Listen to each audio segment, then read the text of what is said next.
Bernard Kurka was a Czech writer. He was born in 1894 in Scheidelsdorf, Austria, the son of a bakery worker. He attended the gymnasium in Královské Vinohrady and tried to study law, but had to abandon his studies due to his military service.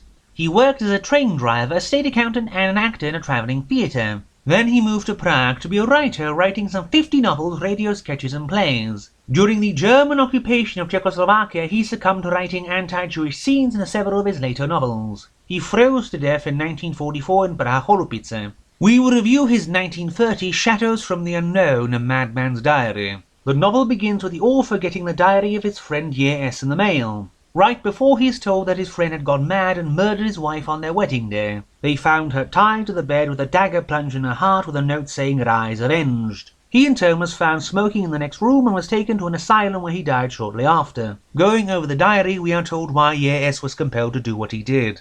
Many years ago he had a dream that he was affianced to a beautiful woman in the family crypt at the castle of Greifenstein. Then years later he met Karla, who resembled her so much he agreed to marry her. Only later he met the actual woman by chance. Neglecting Karla, he spends weeks trying to find her, even breaking off their engagement. Finally he meets the woman named Dea, who meets him before bringing him to the cemetery where he finds out she had been dead the whole time. He then awakens in the hospital and remembers his past life. In the unknowable distant past he was prince of the land of Zor, living in the realm of the sun worshippers and subject to the almighty temple and its cone-headed high priest. The power of the priest is absolute, and he is witness to a trial where an offending prince has his hand crushed by a giant stone foot before being thrown alive into a pit of alligators. This is even more troubling to him as he has fallen in love with Ra, one of the chosen brides of the sun, who is to be sacrificed to the orb like all the rest. During his journey to the temple he discovers many of the mechanical contrivances the priests use to make their miracles happen, and no longer believes in his religion, so he is doubly intent on saving Ra.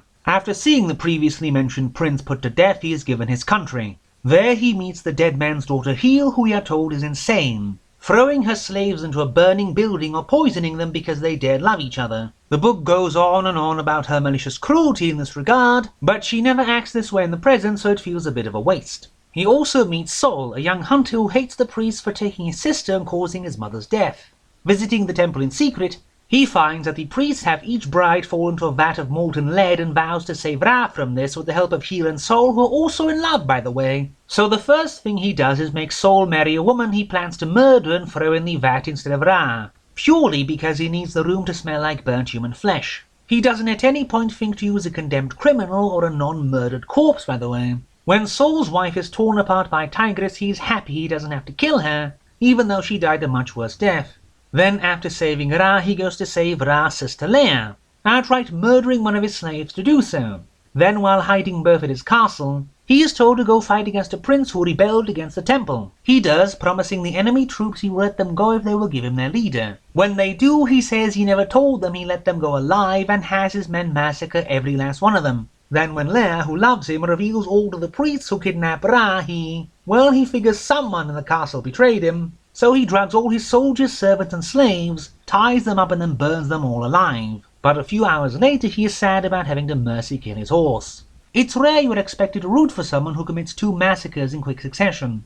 He saves Ra, but she dies anyway. Then in the present he marries Karla just to avenge what she had done in a previous life by murdering her. The novel had its moments, but the latter half is spoiled somewhat by the main character becoming a murderous psychopathic monster without the writer realizing it.